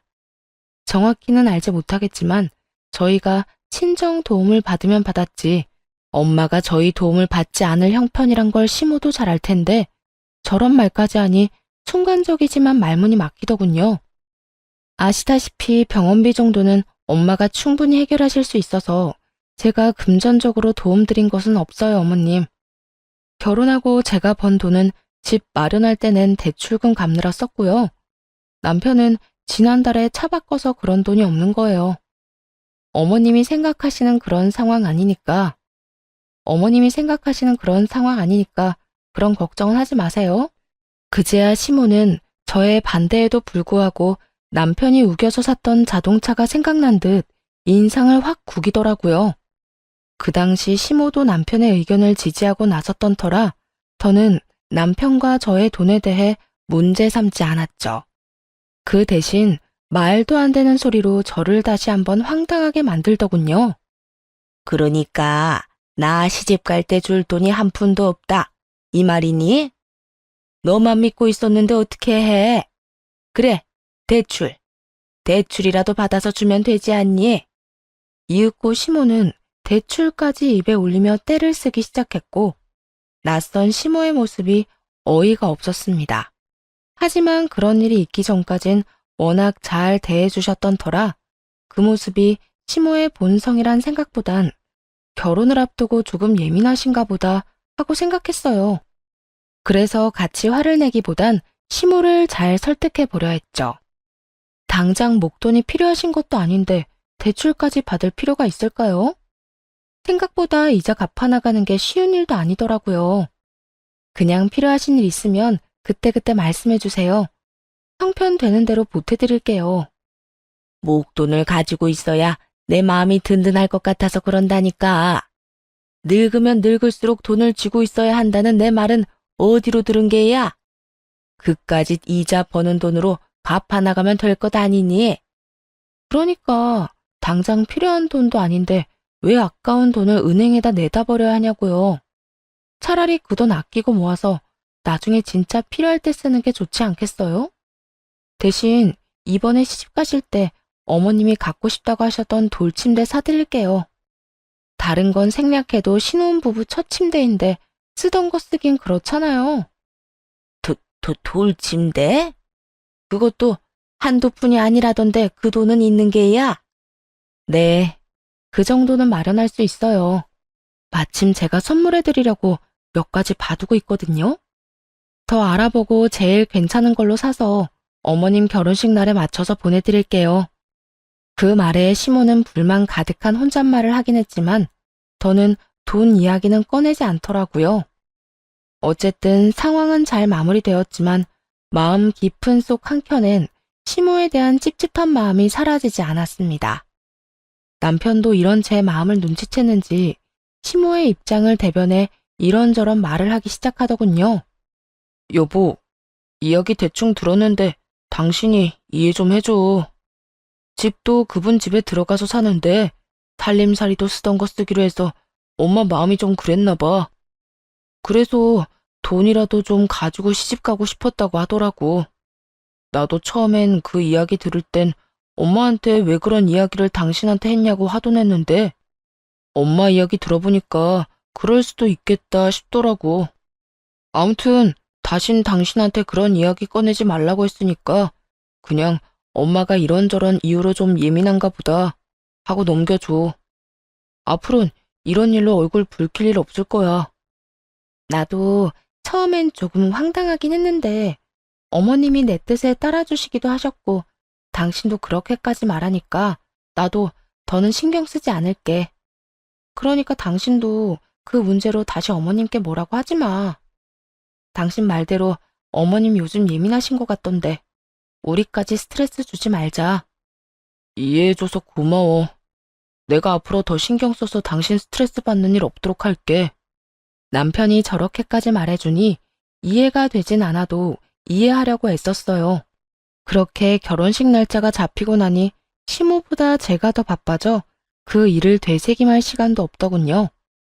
시모는 처음으로 하는 결혼식에 이것저것 바라는 것이 많았고 그만큼 저는 더 정신없는 나날들을 보내게 되었죠. 결혼 준비를 하며 안 사실인데 시모가 결혼할 할아버님은 꽤 부유한 분이더라고요. 자식들도 시집장가를 다 가 잘 먹고 잘 사는 듯 했고 할아버님의 명의로 건물도 있고 집도 있는 그야말로 노후 하나는 걱정 없는 그런 분이셨죠. 혼자 남편을 키우며 고생만 했을 시모였는데 느지막이 좋은 분을 만나 돈 걱정은 하지 않아도 되겠다고 생각했네요. 시모가 기죽지 않고 살도록 더 부족함 없이 결혼 준비에 힘썼습니다. 그렇게 정신없는 하루하루를 보내고 있는데 엄마의 몸이 더 안 좋아져 병원에서 보내는 시간이 길어졌어요.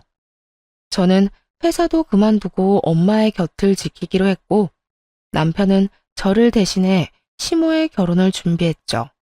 결혼 준비를 하며 예민했던 시모도 엄마 소식을 들었는지 다시 저에게 잘 대해주기 시작했고 남편 역시 시모의 결혼 준비를 하는 와중에도 저와 엄마에게 온 신경을 쏟아주더라고요.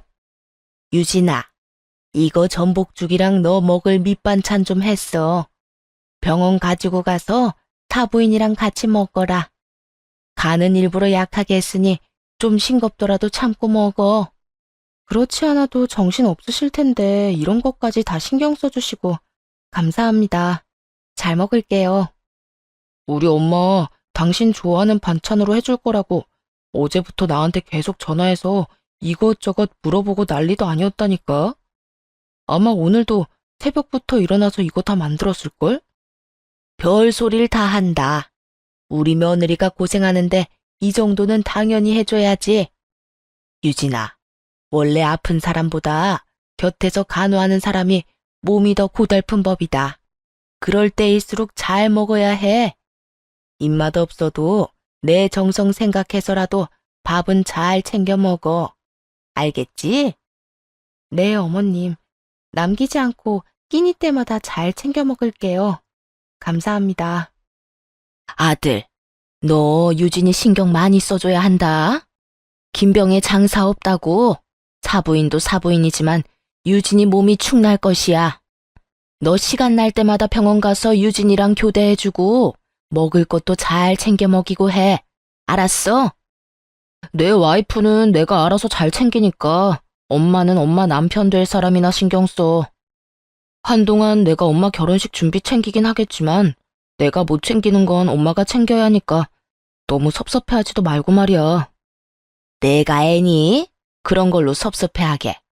하여튼 다 같이 힘내자. 우리가 힘내면 사부인도 분명 힘내서 늘 그렇듯 다시 일어날 게다. 바쁜 와중에서 저를 챙기는 남편과 시모의 모습을 보며 한순간이라도 시모를 이상하게 생각했던 저를 반성했죠. 그런데 제 직감이 틀리지 않다는 것을 증명하듯 모르는 여자가 다른 곳도 아니고 엄마의 병원으로 찾아왔어요. 조금의 흔들림도 없는 눈빛으로 저를 보던 여자는 충격적인 말부터 꺼내더라고요. 저 승준 씨랑 만나고 있어요. 그것도 꽤 오랫동안요. 처음엔 멍하더군요. 모르는 여자가 병원까지 찾아와 대뜸한다는 말이 제 남편과 만나고 있다니 황당하지 않겠어요? 아무 말도 하지 못하고 놀란 눈으로 상간녀를 바라봤고 상간녀는 미안한 기색 하나 없이 이야기를 이어나갔습니다. 엄연히 따지면 그쪽이 먼저가 아니라 제가 먼저였어요. 당신이랑 승준 씨랑 만나기 전부터 나랑 만나고 있었으니까요. 그냥 만나기만 한 사이도 아니고 저도 승준 씨랑 결혼 이야기도 오갔었어요. 그런데 왜 결혼은 안 한 거예요? 아니, 나랑 만난다는 걸 알았으면 그때 결판을 지었어야죠. 지금 와서 나한테 이런 말까지 하는 이유가 뭔데요? 그렇게 경계할 필요 없어요. 난 지금 그쪽 도우려고 여기에 온 거니까. 승준 씨, 그쪽 엄마가 많이 아프다는 거 알고 그쪽한테 접근해서 결혼까지 한 거예요. 그쪽 아빠가 돌아가시면서 남겨둔 재산도 꽤 되고 건물 있다는 사실도 다 알고 있었고요. 대충 그림이 그려지죠? 그러니까 그쪽 말은 내 남편이 나한테 계획적으로 접근했다는 말인가요? 돈 때문에? 네, 맞아요. 승준 씨 그쪽 엄마가 죽게 되면 나올 사망보험금이랑 재산 노리고 그쪽이랑 결혼까지 한 거예요. 나한테 기다려주기만 하면 그쪽 재산 한몫 잘 뜯어내서 돌아올 거라고 희망 고문하면서 날 붙잡아뒀고요. 내가 바보였죠. 그 말을 믿었다니. 그 이야기를 믿을 수가 없었습니다. 아무리 제가 엄마 때문에 정신이 없었다고 해도 결혼을 하고 난 후에도 남편은 누구보다 가정에 충실했고 외박은커녕 야근도 거의 없었던 사람이었으니까요. 거기에다 그간 보였던 지극정성이 모두 재산을 노린 연기였다니. 믿을 수 없는 건 어찌 보면 당연했죠. 내가 오늘 처음 보는 사람 말을 어떻게 믿어요? 그럴 줄 알고 준비했으니까 이거 보세요. 상간녀는 그간 남편과 찍은 무수히 많은 사진과 나눴던 대화들을 뽑아 건네주더라고요. 믿기지 않던 상간녀의 말은 모두 사실이었어요. 많이 보아도 20대 초반부터 시작된 두 사람이 함께 찍은 사진은 제가 아는 남편의 모습을 거쳐 최근의 모습까지 남아있더군요. 제 앞에 서 있는 상간녀와 함께 말이죠. 그리고 두 사람의 대화에는 구체적인 계획도 세워져 있었는데 그제야 제가 아는 남편의 모습은 다 거짓이었단 실감이 나더군요. 우정아, 일단 좀 기다려줘. 내가 요즘 병든 노인네 보러 갈 때마다 꼭 같이 가서 얼굴 도장 찍는 이유가 뭐겠냐? 그렇게 지극정성인 걸 보여줘야 그 노인네가 죽기 전에 나한테 건물이라도 한 채 줄 거 아냐. 요즘 들어 건물 이야기 계속하는 걸 보니까 한 채는 나한테 넘겨줄 모양인데 그 건물 받으면 너랑 나랑 돈 걱정은 안 하고 사는 거야. 그러니까 이왕 이렇게 된 김에 조금만 더 기다려줘. 내가 건물도 받고 노인네 죽고 돈도 좀 더 뜯어내고 나면 무슨 수를 써서라도 이혼하고 너한테 갈게. 내가 사랑하는 건 너라는 거 너도 잘 알잖아. 얼마나 애절한지 눈물이 다 날 것 같더군요. 어쩌다 이딴 놈한테 속아 결혼까지 한 것인지 화가 나서 주체가 되지 않을 지경이었어요. 손까지 벌벌 떨며 증거들을 보는데 상간녀는 이런 말까지 하더군요. 이거면 증거 충분할 테니 이혼할 때 쓰세요. 네? 그러니까 그쪽 말은 나하고 남편이 이혼하길 바란다. 이거네요? 네, 맞아요. 승준 씨 지금 나하고 했던 약속은 다 잊어버리고 당신이랑 계속 살 생각을 하고 있는 것 같아요. 사랑은 하지만 가진 것 없는 저보단 사랑은 없지만 가진 것 많은 그쪽이랑 살기로 결정한 모양인지 저하고 연락이 전혀 되지 않거든요. 그쪽이 비웃을지도 모르지만 난 아직 승준 씨 많이 사랑하고 그쪽한테 승준 씨 뺏길 생각 전혀 없어요. 그러니까 그쪽이 이 증거들 이용해서 승준 씨랑 이혼해주세요. 상간녀 소송하고 싶으면 해도 되니까 하루라도 빨리 이혼만 해주시면 돼요. 상간녀는 남편과 저의 이혼을 바라는 것도 모자라 그 이혼을 돕겠다고 하더군요. 이때껏 남편을 믿고 기다린 것이 억울하기도 했지만 아직 남편을 사랑해 도저히 헤어질 수가 없다고 말이에요. 제 앞에서 당당한 상간녀의 모습이 화가 나기도 했지만 그렇다고 해서 평생 친정 재산을 좀먹으며 살겠다는 남편을 그냥 두고만 보고 있을 수도 없는 노릇이었죠. 일단 증거들을 챙기고 집으로 돌아갔습니다. 머리가 복잡해 생각할 시간이 필요하기도 했지만 무엇보다 표정 관리가 전혀 되지 않아 엉망인 얼굴을 엄마에게 보여주고 싶지 않았으니까요.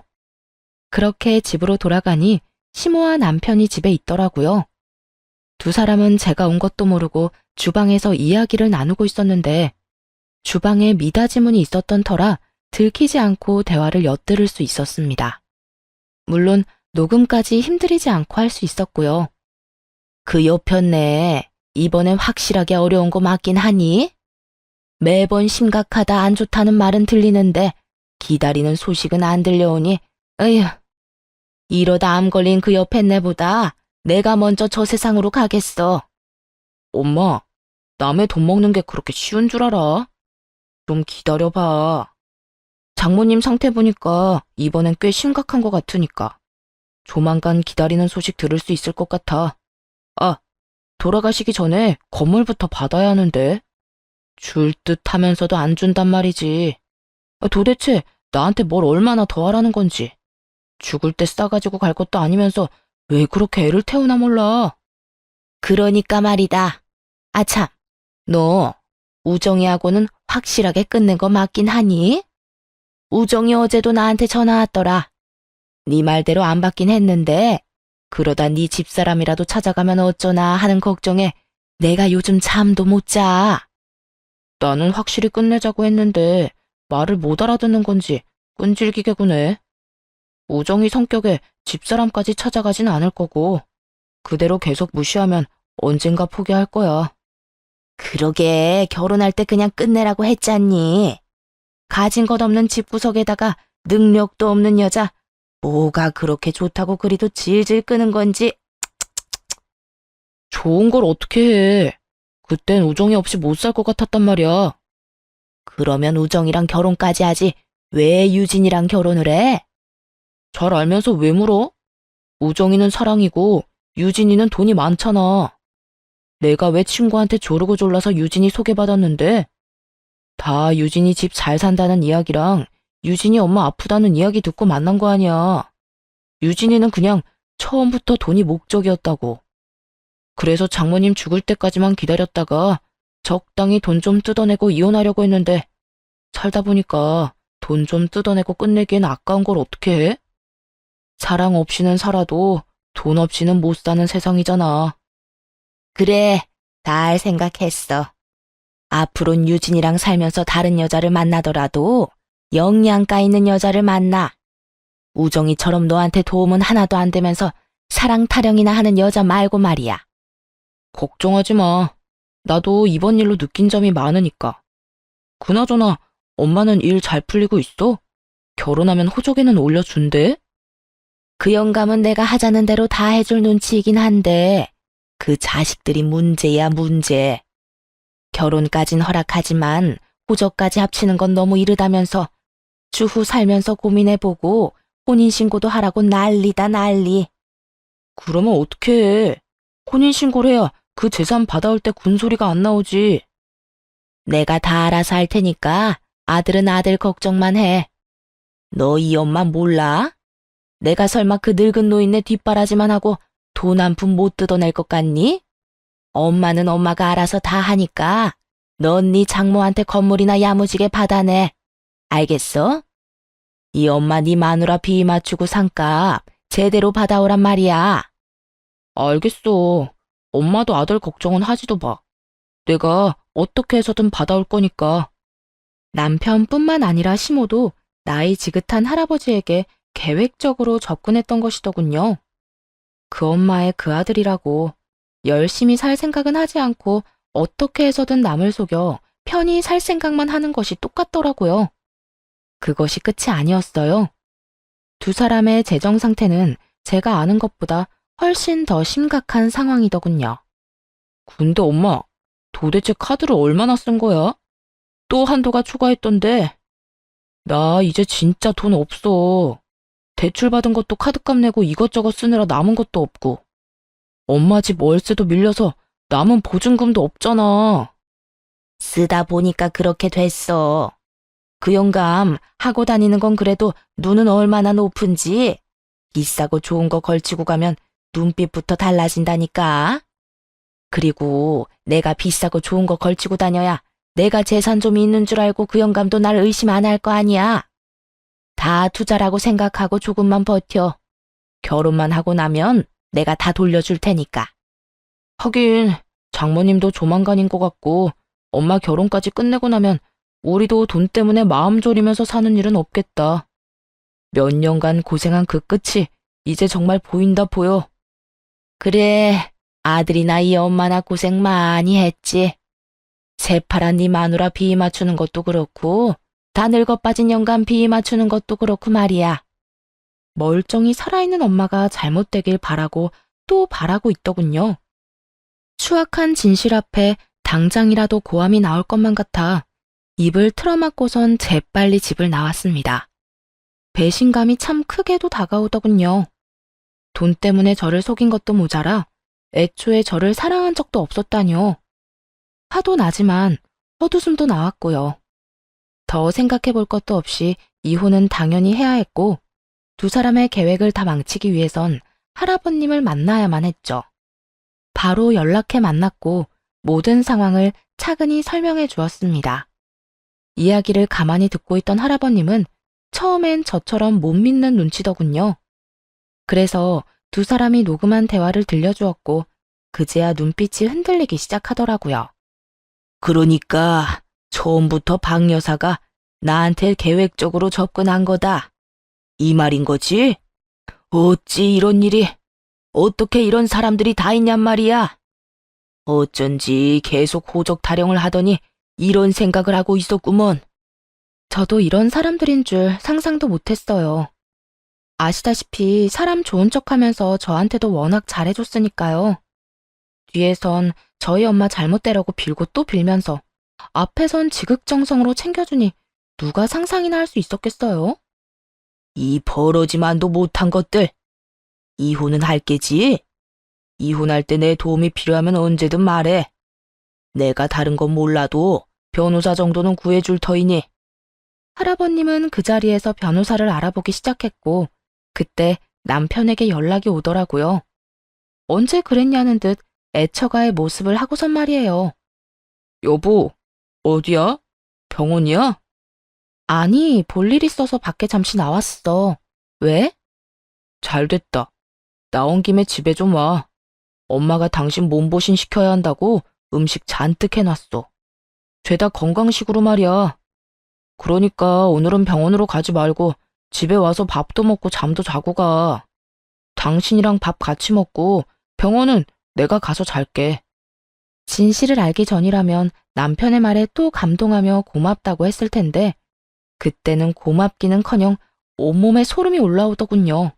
사랑한 적도 없다면서 어찌나 애처가인 척을 하는지 다 알고 듣는데도 깜빡 속겠더라고요. 하루라도 빨리 그 인간들과 연을 끊어버리고 싶었는데 잘 됐다 싶었네요. 시키지도 않았는데 저리 판까지 깔아주니 고마워질 지경이었죠. 전화를 끊자마자 할아버님을 모시고 집으로 향했고 저를 위해 차려진 밥상을 바로 뒤집어 엎어버렸습니다. 너 뭐 잘못 먹었니? 이게 뭐 하는 짓이야? 여보, 왜 그래 갑자기? 어르신까지 모셔와서 이게 무슨 짓이냐고. 죄송해요 어르신. 집사람이 평소에 이런 사람이 아닌데 무슨 일이라도 있나 봐요. 그런데 저희 집까진 어떻게 오신 거예요?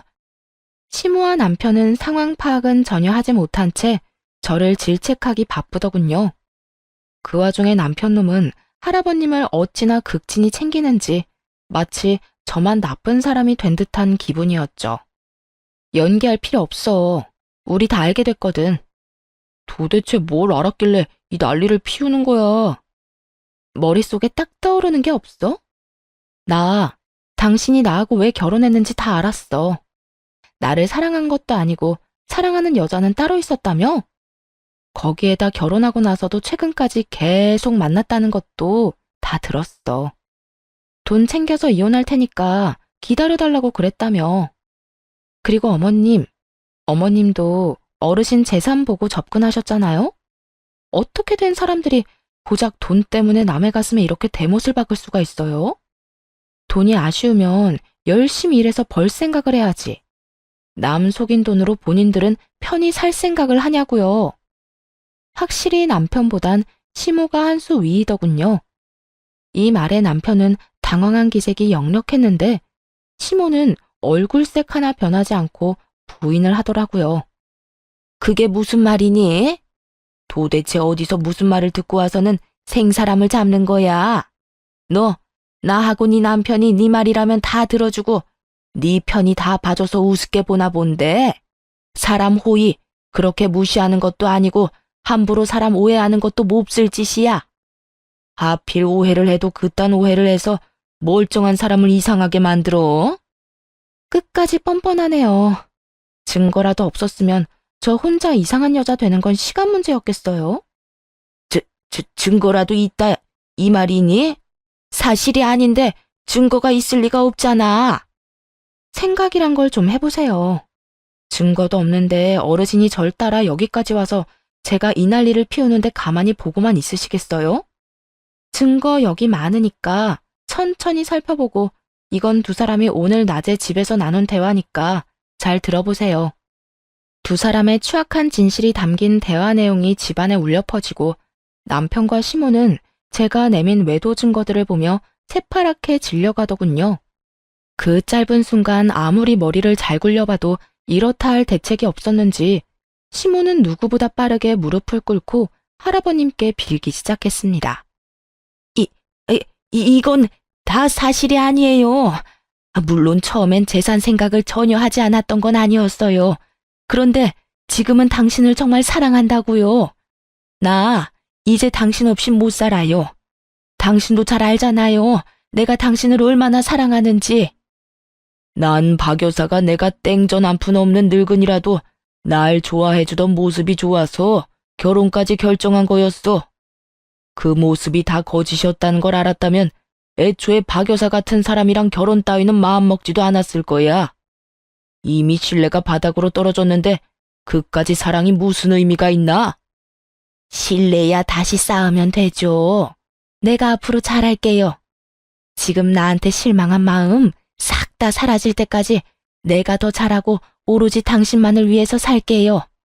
그러니까 지금 일 한 번만 그냥 넘어가 줘요. 난 박 여사가 어떤 짓을 해도 지금 일 잊지 못할 거니 서로 시간 낭비할 필요가 뭐가 있겠어. 이때껏 내가 해준 것들은 이 늙은이랑 시간 보내준 값이라 생각하고 돌려받진 않을 테니 다신 연락도 하지 말게나. 당연히 결혼도 없던 일로 하고. 그러지 말고 나 좀 살려주세요. 이제 와서 나 당신한테 버림받으면 오갈 데도 없다고요. 다 늙어서 오갈 데도 없이 살면 그 얼마나 처량하겠어요? 그간의 정을 생각해서 눈 딱 감고 나 좀 받아주세요. 오갈 데 없는 거야 박 여사 사정이고 난 더는 말도 섞기 싫으니 내가 말한 대로 해. 혹시나 나 죽었단 소식 들어도 장례식장에도 찾아오지 말게나. 할아버님은 한바탕 화를 내더니 집을 나가버렸고 시모는 신발도 제대로 챙겨 신지 못한 채 그 뒤를 따라가더군요. 그리고 기다리던 손님이 집으로 들어왔습니다. 그건 바로 상간녀였어요. 집으로 오기 전 상간녀에게 미리 오라고 연락을 해뒀고 드라마틱한 타이밍에 상간녀가 집으로 들어오더군요. 우정이 네가 어떻게 여기까지... 당신이 부른 거야? 내가 불렀어. 이 자리에 꼭 참석해야 할 사람인 것 같아서 말이야. 들어보니까 당신 저 여자 진짜 많이 사랑했다고 하더라. 아무리 돈이 좋다지만 그렇게 사랑하는 여자를 두고 어떻게 나랑 결혼까지 했어? 저 여자는 아직도 당신을 너무 사랑한대. 그러니까 나랑 이혼하고 앞으로는 저 여자랑 살아. 여보, 그게 무슨 말이야. 나 저 여자 안 사랑해. 내가 사랑하는 건 당신뿐이라고.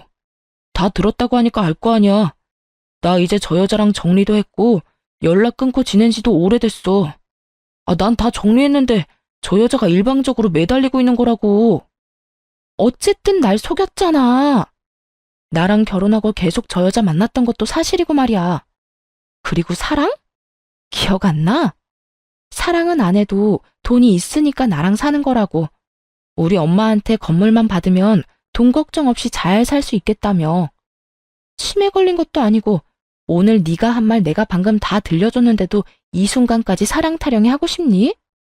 차라리 잘못했다고 미안하다고 빌기나 해. 그 편이 덜 구질구질하니까. 그래, 내가 미안해. 내가 다 잘못했어. 처음은 어떻게 시작했든 당신이랑 살면서 당신이 얼마나 좋은 사람인지 깨닫게 되었고 오늘 말은 그렇게 했지만 내 속마음은 그런 게 아니었어. 돈도 돈이지만 당신이랑 오랫동안 행복하게 살고 싶었다고. 세상 일이 당신 뜻대로 다 흘러갈 줄 알아? 날 속인 것도 모자라 버리고 떠날 생각할 때는 언제고 이제 와서 나하고 평생 살고 싶다고 울고불고 하면 내가 이제라도 내 쪽으로 마음 돌려줘서 고맙다고 할 줄 알았어? 자신감 하나는 대단하네. 이 난리가 난 마당에 사랑 타령으로 내 마음 돌리려고 하는 걸 보니 말이야. 그런 게 아니라 난 그저 내 진심을 당신한테 전해주고 싶었던 것뿐이야. 그래? 알겠어. 네 진심은 잘 알았고 내 진심 좀 말할게. 난 이제 너 같은 인간이랑은 한시도 같이 살고 싶지 않거든? 그러니까 이 집에서 당장 나가. 그리고 빠른 시일 내에 이혼도 하고. 여보, 이혼이라니. 난 이혼 못해. 내가 당신이랑 어떻게 이혼을 해? 왜? 그동안 고생은 고생대로 다 하고 우리 엄마한테 건물은 못 받아서? 너 나랑 한평생 살아도 그 건물은 못 받아. 그러니까 포기하고 이혼이나 해. 건물 같은 거 필요 없어. 난 그냥 당신만 있으면 된다고. 남편은 끝까지 매달렸고 그 모습을 지켜보던 상간녀가 나서 남편을 설득하기 시작했죠. 싫다는 사람 붙잡고 늘어지지 말고 이렇게 된 김에 그냥 나랑 살아. 난 자기 사랑한다니까. 자기 없으면 안 되는 사람 두고 왜 싫다는 사람을 못 붙잡아서 이 난리인데 저깟 여자가 뭐라고. 넌 아무것도 모르면서 나서지 마. 애초에 너 아니었으면 이런 일도 없었다고. 왜 집사람을 만나서 그딴 말을 다 한 거야? 내가 헤어지자고 그만 연락하라고 했잖아. 나는 싫다고 했잖아. 난 자기 하나 보고 내 20대를 다 날렸어. 그런데 이제 와서 헤어지자고? 나도 나지만 자기도 나랑 진짜 헤어지면 제대로 살 수나 있을 것 같아? 지금이야 저 여자 돈 때문에 저 여자 아니면 안 될 것 같아도 시간 지나면 내 생각 날 거라고. 그때 가서 후회하지 말고 지금 내가 오라고 할 때 나한테 와. 저딴 여자보다 내가 가진 돈은 없어도 마음만은 나만큼 자기 사랑하는 사람 없다는 거 자기도 잘 알잖아. 끝까지 저에게 매달리는 남편놈이나 그런 남자에게 매달리는 상간녀나 그야말로 가관이었습니다. 잘잘못을 떠나 남편에 대한 진실을 알게 해준 사람이라 상간녀 소송만큼은 하지 않으려 했는데 저에게 미안한 기색 하나 없이 저러는 꼴을 보니 상간녀 소송까지 할 수밖에 없겠더군요. 그렇게 머릿속으론 두 사람을 어떻게 할지 고민하고 있는데 상간녀를 매몰차게 패대기 친 남편이 또다시 저에게 용서를 구하기 시작했죠. 이거 놔. 난 너한테 조금의 미련도 없다니까. 여보, 잘 봤지? 나 이제 이 여자한테 아무런 감정도 없어. 그러니까 나 한 번만 용서해줘. 당신 선택 후회 없게 내가 더 잘할게. 내가 더 많이 노력할게. 장모님께도 더 잘할 거고 재산 같은 건 꿈도 꾸지 않을 테니까 그냥 당신 곁에서 살게만 해줘. 응? 내가 미쳤어? 이제 곧 빚잔치할 네 옆에 남아있게? 대출까지 받아 쓴 것도 모자라 카드도 한도 초과라면서? 내가 너랑 같이 살면 그 빚 내가 다 갚아야 할 텐데 내가 미쳤니? 찢어버려도 모자란 인간 빚까지 갚아주면서 살게? 헛된 기대 그만하고 너 좋다는 저 여자랑 가서 살아. 하루하루 가난에 힘들겠지만 사랑이 있으니까 행복은 하겠네. 당신 진짜 이대로 날 버릴 거야? 진짜 버릴 거니까 이혼이나 해줘. 이 집은 지금 나가는 길에 부동산에 내놓을 거니까 험한 꼴 보기 전에 나가는 게 좋을 거야. 잘 먹고 잘 살긴 힘들겠지만 최선은 다해봐. 그러다 보면 언젠가 빚쟁이 신세는 면하겠지. 끝까지 매달리는 남편놈을 상간녀에게 던져주곤 집을 나와버렸습니다. 그리곤 남편에게 말한 대로 부동산에 집을 내놓았죠. 시세보다 적은 금액으로 내놔서 그런지 이틀도 되지 않아 계약한다는 사람이 나타났다고 하더군요. 곧장 집을 팔아버렸고 집에서 제가 돌아오기만을 기다리던 놈은 쫓겨나게 되었죠. 그 후 이혼은 척척 진행되었고 생각보다 더 빨리 이혼은 마무리되었습니다. 물론 시모가 저에게 뜯어간 돌침대, 결혼 비용 명목이었던 돈들은 따로 손해배상 청구를 해놓았죠. 모두 유능한 변호사님 덕분에 수월하게 일이 진행되었네요. 그리고 상간녀 소송까지 빼먹지 않고 했고요. 마음 같아선 두 모자 콩밥도 먹이고 싶었는데 형사고소는 어렵다고 하더라고요. 아무래도 재산을 뜯어낼 마음만 먹고 실행은 하지 못했으니 말이죠. 이혼을 진행하며 안 사실인데 전 남편은 제 생각보다 더 많은 돈을 탕진하고 있었더라고요. 그런 일만 없었다면 실제로 엄마가 2층짜리 알짜배기 건물을 주려고 했던 터라 건물 이야기가 오가긴 했으니 그 건물 하나만 믿고 끌어다 쓸 수 있는 돈은 죄다 끌어다 쓴 모양이었어요. 그 덕에 변호사 선임도 하지 못해 더욱 빠르게 이혼할 수 있었네요. 저라는 호구가 사라진 전 남편은 거짓골을 면치 못했고 전 시모 역시 저에게 위자료를 주느라 빚쟁이가 되어버렸죠. 거기에다 결혼까지 무산되었으니 그들에겐 무너진 하늘만 있을 뿐 솟아날 구멍은 없는 신세였고요. 그나마 가지고 있던 월세집도 보증금까지 다 까먹고 쫓겨나게 되자 보따리 짐을 든 전 남편이 병원으로 찾아왔더라고요. 때마침 엄마가 잠든 상황이라 재빨리 전 남편을 데리고 나갔고 병원에서 멀어지자마자 남편의 뺨을 날렸어요. 저를 이용해 인생 편하게 살아보려고 했다는 이야기를 들었을 때보다 상간녀가 있다는 사실을 알았을 때보다도 그 순간이 더 큰 화가 났으니까요. 네가 제정신이야? 감히 여기가 어디라고 그 꼴로 찾아와? 우리 엄마 상태 몰라? 당신 얼굴 보고 우리 엄마 혈압이라도 올라가서 잘못되면 어떻게 책임지려고 여기까지 찾아온 거냐고. 미안해. 내 사정이 너무 급해서 그런 생각까진 하지도 못했어. 미안해. 진짜 미안해. 사정이라고 해봤자 돈도 없는데 집도 절도 없다는 사정밖에 더 있어? 그게 날 찾아올 이유라도 될 거라 생각했던 거야? 인간이 어떻게 생겨먹었길래 처음부터 끝까지 그렇게 남한테 피해줄 생각만 하는 거야? 나는 이렇게 되고 나니까 당신이 너무 보고 싶기도 하고 장모님도 생각나서 찾아온 거였어. 내 생각이 짧았네. 그건 생각이 짧은 정도가 아니라 생각이 아예 없는 거야. 알아? 앞으로 다신 내 눈앞에나 엄마 앞에 나타날 생각도 하지 마. 왜 날 찾아와서 이래?